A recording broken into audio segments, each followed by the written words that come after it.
Oke, selamat pagi Bapak Ibu, teman-teman. Kita bertemu lagi ya. Hari ini materi saya di mata kuliah e-bisnis tentang e-commerce dan e-bisnis. Kali ini saya hanya ingin memberikan contoh dan penekanan-penekanannya supaya dari materi yang sudah Bapak Ibu terima, Bapak Ibu, teman-teman bisa lebih maksimal mempelajari mata kuliah e-bisnis terutama tentang e-commerce dan e-bisnis kali ini. Ya, oke, baik kita mulai ya. Oke, saya buka materi dulu. Oke,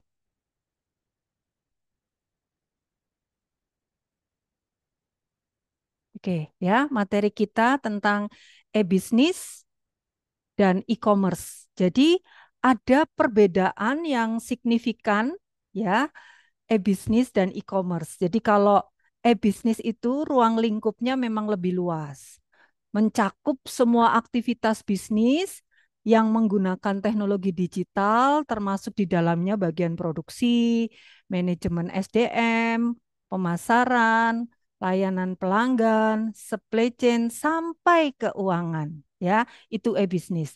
Contohnya apa? Contohnya tuh misalnya sistem ERP, Enterprise Resource Planning, yang mengintegrasikan seluruh unit di perusahaan. Itu e-bisnis, ya. Nah, kalau e-commerce apa? Kalau e-commerce itu sebetulnya bagian dari e-bisnis, tapi fokusnya lebih pada transaksi jual beli secara online, ya. Nah, mencakup apa saja? Mencakup proses promosi produk, pemesanan, pembayaran, dan pengiriman. Contoh yang simpel apa ini? Yang sering kita pakai ya, Tokopedia, Shopee, Lazada. Nah, itu kita bisa sebut sebagai e-commerce ya. Kemudian ternyata ada jenis-jenisnya juga ya. Nah, ini saya berikan contoh jenis e-commerce dan contohnya. Nah, ini berdasarkan pelaku transaksi ya. Nah, ini berdasarkan pelaku transaksi, e-commerce itu ada B2C, business to consumer. Artinya apa? Perusahaan yang langsung ke end user atau konsumen langsung. Contohnya apa nih kalau di e-commerce? Contohnya Tokopedia dan Shopee. Nah, itu kita sebut B2C di dalam e-commerce. Terus apalagi? Ada B2B, business to business, itu transaksi antar perusahaan. Contohnya apa?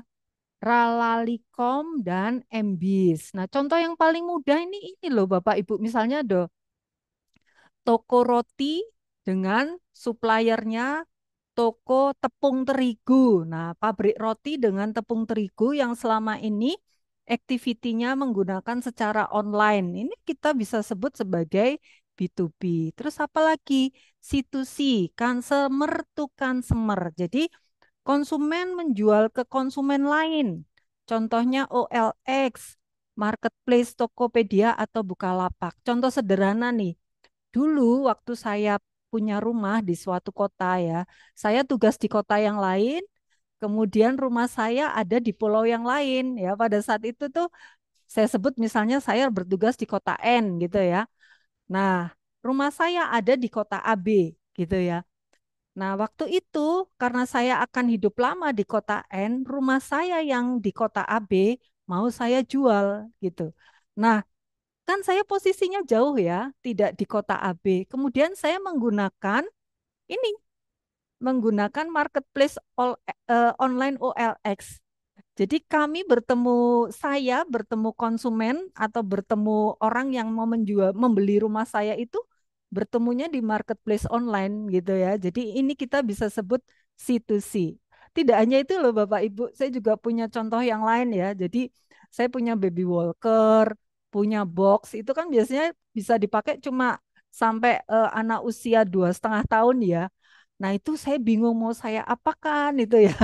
Saya iseng, saya jual lewat OLX, ada yang beli juga. Nah, itu kita ketemunya lewat online, benar-benar lewat online. Dan saya tidak mengeluarkan biaya sedikit pun untuk jasa menggunakan marketplace OLX gitu ya. Ini kita sebut C2C. Kemudian ada juga C2B. consumer to business. Jadi individu menawarkan produk atau jasa perusahaan, misalnya freelancer, kemudian seribulancer gitu ya, atau kita apa ya, influencer. Nah, itu kita juga bisa ya. Jadi misalnya Bapak Ibu punya satu perusahaan, kemudian ingin menjual produknya.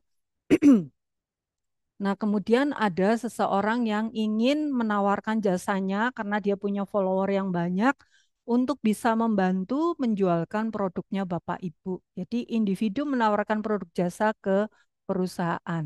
Terus ada lagi G2C, itu government to citizen.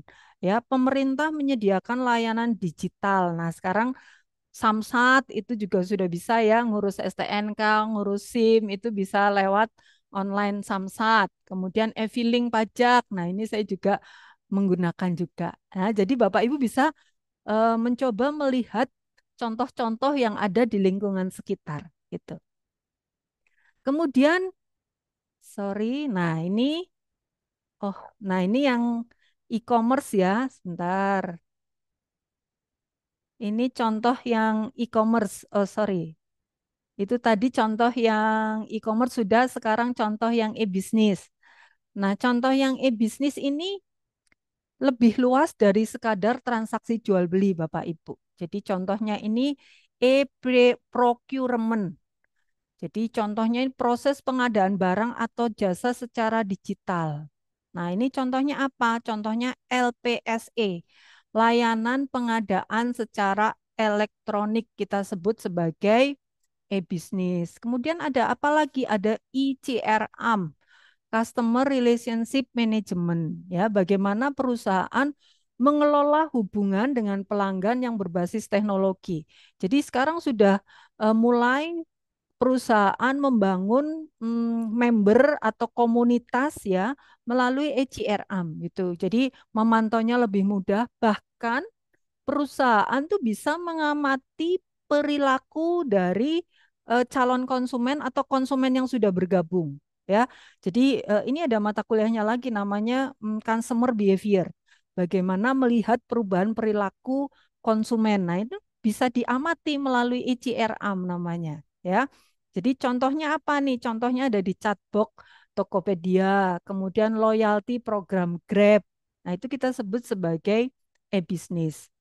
Kemudian contoh yang e-bisnis yang lain supply chain management, ISCM. Pengelolaan rantai pasok digital, inventory, tracking, distribusi gitu ya. Nah, ini rasanya kita juga sudah menggunakan ya. Ini contohnya ini JNE, si cepat dengan sistem tracking. Ada lagi ya, Wahana mungkin ya. Terus apalagi lah banyak ya sekarang ya yang mensupport untuk transaksi secara online. Kemudian ada IHRM, Human Resource Management, jadi pengelolaan SDM berbasis digital. Contohnya apa ini? Mekari, Talenta HRIS. Nah, ini bagaimana mengelola karyawan ya yang berbasis digital. Bahkan Bapak Ibu dalam proses perekrutan karyawan biasanya ditanya ya, punya akun apa saja, akun sosmednya itu juga bagian dari untuk menilai calon karyawannya. Ya, karakter karyawan bisa dilihat dari apa yang sering diupload di sosial medianya. Itu juga bagian dari apa penilaian seseorang ya, gitu. Kemudian contoh yang lain e-learning and knowledge management. Nah, ini pembelajaran dan manajemen pengetahuan online. Contohnya Ruang Guru, Zenius, Corporate LMS ya. Ini Bapak Ibu juga menggunakan LMS nih, kuliah nih ya. Karena apa? Kadang Bapak Ibu memanfaatkan Simaka untuk bisa ngecek nilai, untuk bisa apa tuh? Tidak hanya ngecek nilai ya, ngecek proses keuangan, ngecek tugas saya sudah bisa masuk atau belum, kita namakan LMS ya. Itu contoh-contoh sederhana di dalam e-commerce dan e-bisnis. Semoga bisa membantu dan melengkapi materi e-bisnis Bapak Ibu yang saat ini materinya membahas tentang e-commerce dan e-bisnis. Terima kasih, sampai jumpa untuk pertemuan berikutnya.